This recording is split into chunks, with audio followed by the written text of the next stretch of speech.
ਜੀ ਅਗਲੀਆਂ ਖਬਰਾਂ ਵੱਲ ਚਲੀਏ। ਅੱਜ ਵਰਲਡ ਪ੍ਰੈਸ ਫਰੀडम ਡੇ ਹੈਗਾ। ਆਪਾਂ ਦੇਖਦੇ ਹਾਂ ਪੂਰੀ ਦੁਨੀਆ ਦੇ ਵਿੱਚ ਜਰਨਲਿਸਟ ਨੂੰ, ਪ੍ਰੈਸ ਦੀ ਆਜ਼ਾਦੀ ਨੂੰ ਦੱਬਣ ਦੇ ਲਈ ਦੁਨੀਆ ਦੀਆਂ ਜਿਹੜੀਆਂ ਸਰਕਾਰਾਂ ਆ ਉਹ ਵੱਖ-ਵੱਖ ਤਰੀਕੇ ਵਰਤਦੀਆਂ ਰਹਿੰਦੀਆਂ ਆ।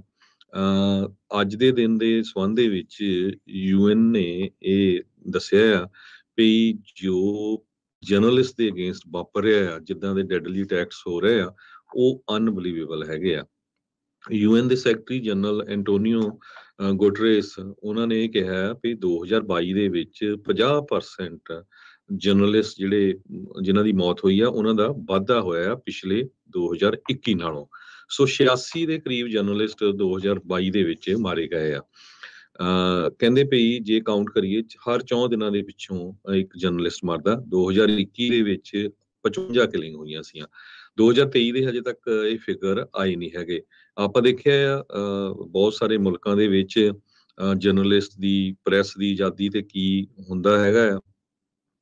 ਤੇ ਇੰਡੀਆ ਦਾ ਤੁਹਾਡੇ ਸਾਹਮਣੇ ਹੀ ਹਾਲ ਹੈਗਾ। ਕਿਸ ਤਰ੍ਹਾਂ ਰੀਸੈਂਟਲੀ ਜਦੋਂ ਭਾਈ ਅਮਰਪਾਲ ਸਿੰਘ ਉਹਨਾਂ ਨੂੰ ਉਹਨਾਂ ਦਾ ਜਿਹੜਾ ਜੋ ਸਾਰਾ ਕੁਝ ਵਰਤਾਰਾ ਵਾਪਰਿਆ, ਉਹਦੇ ਸੰਬੰਧ ਦੇ ਵਿੱਚ ਕਿੱਦਾਂ ਵੱਖ-ਵੱਖ ਜਰਨਲਿਸਟ ਨੂੰ ਅੰਦਰ ਕੀਤਾ ਗਿਆ, ਉਹਨਾਂ ਦੇ ਜਿਹੜੇ YouTube ਚੈਨਲਸ ਬੰਦ ਕਰ ਦਿੱਤੇ ਗਏ। ਕੁਛ ਜਿਹੜੀਆਂ ਆਰਗੇਨਾਈਜੇਸ਼ਨ ਸੀਗੀਆਂ, ਟੀਵੀ ਜਾਂ ਅਖਬਾਰਾਂ, ਉਹ ਉੱਥੇ ਦੀ ਸਰਕਾਰ ਨੇ ਖਰੀਦ ਲਈਆਂ। ਉਹਨਾਂ ਨੇ ਕੋਈ ਖਬਰ ਨਹੀਂ ਕੱਢੀ। ਹੁਣ ਵੀ ਆਪਾਂ ਦੇਖਦੇ ਹਾਂ ਕੀ ਕੁਝ ਵਾਪਰਿਆ ਹੈਗਾ। ਕਹਿੰਦੇ ਵੀ 90% UN ਦੇ ਮੁਤਾਬਕ ਜਿਹੜੇ ਜਰਨਲਿਸਟ ਆ ਜਿਨ੍ਹਾਂ ਨੂੰ ਮਾਰਿਆ ਜਾਂਦਾ ਆ ਆਪਣੀ ਜੌਬ ਦੇ ਦੌਰਾਨ, ਉਹ ਲੋਕਲ ਜਰਨਲਿਸਟ ਹੁੰਦੇ ਆ ਜੋ ਲੋਕਲ ਇਸ਼ੂਜ਼ ਨੂੰ ਕਵਰ ਕਰਦੇ ਆ, ਹਿਊਮਨ ਰਾਈਟਸ ਵਾਇਲੇਸ਼ਨ ਨੂੰ ਕਵਰ ਕਰਦੇ ਆ, ਕਰਪਸ਼ਨ ਨੂੰ ਕਵਰ ਕਰਦੇ, ਇਲੀਗਲ ਮਾਈਨਿੰਗ, ਐਨਵਾਇਰਨਮੈਂਟਲ ਪ੍ਰੋਬਲਮ। ਇਹ not only in India, all over the world. ਆਪਾਂ ਈਵਨ USA 'ਚ ਵੀ ਦੇਖਿਆ ਸੀ ਜਦੋਂ ਪ੍ਰੈਜ਼ੀਡੈਂਟ ਡੋਨਲਡ ਟਰੰਪ ਹੋਣੀ ਸੀ, ਉਸ ਟਾਈਮ ਦੇ ਉੱਤੇ ਵੀ ਬੜਾ ਕਈ ਜਿਹੜੇ ਜਰਨਲਿਸਟ ਸੀ ਉਹਨਾਂ ਦੇ ਨਾਲ ਜਿਹੜਾ ਵਰਤਾਰਾ ਆ ਉਹ ਸਹੀ ਨਹੀਂ ਕੀਤਾ ਜਾਂਦਾ ਸੀ। ਤੇ ਇਹ ਸਾਰਾ ਕੁਝ ਜਿਹੜਾ ਰੁਕ ਨਹੀਂ ਰਿਹਾ ਹੈਗਾ। ਯੂਨੈਸਕੋ ਦੇ ਡਾਇਰੈਕਟਰ ਜਨਰਲ ਔਡਰੇ ਔਜ਼ਲੇ ਉਹਨਾਂ ਨੇ ਇਹ ਦੱਸਿਆ ਵੀ ਜਰਨਲਿਸਟ ਅੱਜ ਦੀ ਡੇਟ ਦੇ ਵਿੱਚ ਇੱਕ ਤਰ੍ਹਾਂ ਨਾਲ ਪਰਫੈਕਟ ਸਟਾਰਮ ਨੂੰ ਫੇਸ ਕਰ ਰਹੇ ਆ। ਇੱਕ ਤਾਂ ਇਹ ਆ ਵੀ ਪੂਰੀ ਦੁਨੀਆ ਦੇ ਵਿੱਚ ਜਿਹੜੇ ਮੀਡੀਆ ਆਊਟਲੈਟਸ ਆ ਜਾਂ ਮੀਡੀਆ ਆਰਗੇਨਾਈਜੇਸ਼ਨਸ ਆ, ਉਹ ਉਹਨਾਂ ਲਈ ਇੱਕ ਬਿਗੇਸਟ ਫਾਈਨੈਂਸ਼ੀਅਲ ਚੈਲੰਜ ਹੈਗਾ ਆ ਅੱਜ ਦੀ ਡੇਟ 'ਚ। ਤੁਸੀਂ ਪਿਛਲੇ ਹਫ਼ਤਿਆਂ ਦੇ ਦੌਰਾਨ ਖਬਰਾਂ ਸੁਣੀਆਂ ਹੋਣੀਆਂ ਕਿਸ ਤਰ੍ਹਾਂ ਈਵਨ ਵਾਈਸ ਵਰਗੀ ਆਰਗੇਨਾਈਜੇਸ਼ਨ, NPR ਵਰਗਿਆਂ ਨੇ ਲੇ ਆਫ ਕੀਤੀ ਆ। ਬਹੁਤ ਸਾਰੀਆਂ ਆਰਗੇਨਾਈਜੇਸ਼ਨ 'ਚ ਕੱਟ ਬੈਕ ਹੋਇਆ ਆ। ਰੇਡੀਓ ਸਟੇਸ਼ਨ ਬਹੁਤ ਬੰਦ ਹੋਏ, ਟੀਵੀ ਸਟੇਸ਼ਨ, ਅਖਬਾਰਾਂ। ਸੋ ਜੋ ਗਵਰਨਮੈਂਟ ਦੀ ਹੈਲਪ ਲੈ ਲੈਂਦੀਆਂ ਆ, ਸੋ ਉਹ ਲੋਕਾਂ ਦੀ ਆਵਾਜ਼ ਜਿਹੜੀ ਆ ਉਹ ਗਵਰਨਮੈਂਟ ਤੱਕ ਨਹੀਂ ਪਹੁੰਚਾ ਸਕਦੀਆਂ ਹੈਗੀਆਂ।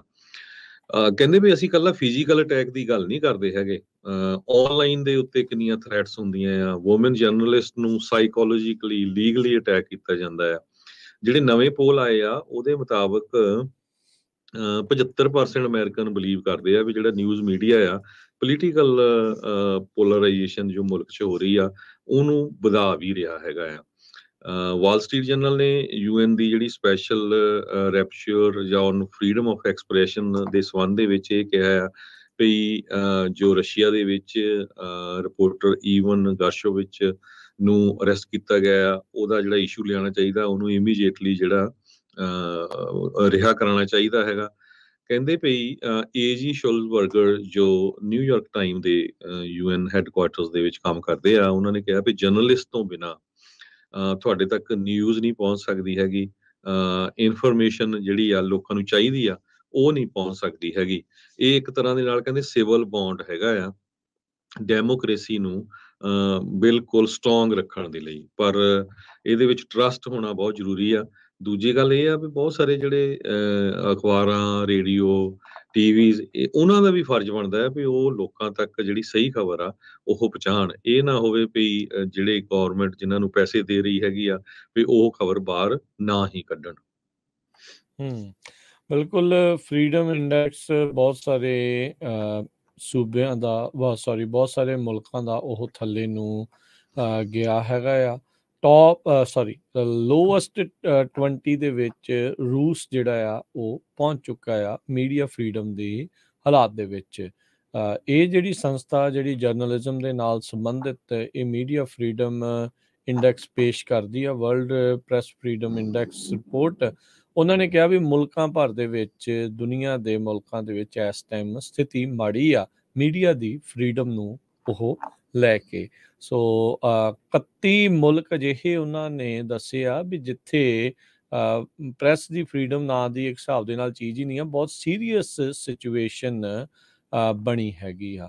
ਭਾਰਤ ਨੇ ਵੀ ਇਸ ਦੇ ਵਿੱਚ ਥੱਲੇ ਵੱਲ ਨੂੰ, ਨਿਮਾਣ ਵੱਲ ਨੂੰ ਰੁੱਖ ਜਿਹੜਾ ਆ ਉਹ ਕਰ ਲਿਆ ਆ।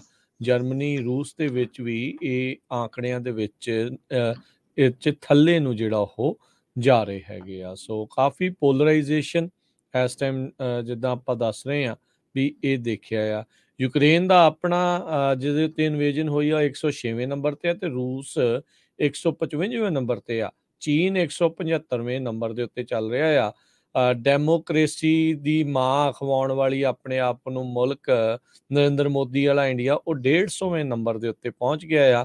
ਤੇ ਉਹਨਾਂ ਦਾ ਗਵਾਂਢੀ ਸੂਬਾ ਪਾਕਿਸਤਾਨ ਉਹ 157ਵੇਂ ਨੰਬਰ ਦੇ ਉੱਤੇ ਆਇਆ ਆ। ਇਜ਼ਰਾਈਲ ਜਿਹੜਾ ਉਹ 86ਵੇਂ ਦੇ ਉੱਤੇ, ਤੇ ਪੈਲਸਤੀਨ 170ਵੇਂ ਦੇ ਉੱਤੇ ਦੱਸਿਆ ਗਿਆ। ਆਪਣੇ ਮੁਲਕ ਇੱਥੇ ਦੀ ਗੱਲ ਕਰਦੇ ਜਾਈਏ ਤਾਂ ਅਮਰੀਕਾ ਇਸ ਰੈਂਕਿੰਗ ਦੇ ਵਿੱਚ 42ਵੇਂ ਨੰਬਰ ਦੇ ਉੱਤੇ ਆਇਆ ਆ। ਫਰਾਂਸ ਜਿਹੜਾ ਆ ਉਹ 26ਵੇਂ ਨੰਬਰ ਦੇ ਉੱਤੇ ਪਹੁੰਚਿਆ। ਆਪਾਂ ਦੇਖ ਹੀ ਰਹੇ ਹਾਂ ਵੀ ਉੱਥੇ ਅਜੇ ਵੀ ਵੱਡੇ ਪੱਧਰ ਦੇ ਉੱਤੇ ਵਿਰੋਧਤਾ ਜਿਹੜੀ ਉਹ ਚੱਲ ਰਹੀ ਆ। ਜਿਹੜੀ ਉੱਥੇ ਪੈਨਸ਼ਨ ਦੇ ਲਈ ਉਹਨਾਂ ਨੇ ਉਮਰ ਵਧਾਈ ਆ, ਕਹਿ ਲਓ ਵੀ ਸੇਵਾ ਮੁਕਤ ਹੋਣ ਦੇ ਲਈ ਜਿਹੜੀ ਉਹਨਾਂ ਨੇ ਉਮਰ ਵਧਾਈ ਹੈਗੀ ਆ। ਸੋ 180 ਕੰਟਰੀਜ਼ ਤੇ ਟੈਰੀਟਰੀਜ਼ ਨੂੰ RSF ਦੇ ਦੁਆਰਾ ਜਿਹੜਾ ਰੈਂਕ ਉਹ ਕੀਤਾ ਗਿਆ ਹੈਗਾ ਜੀ।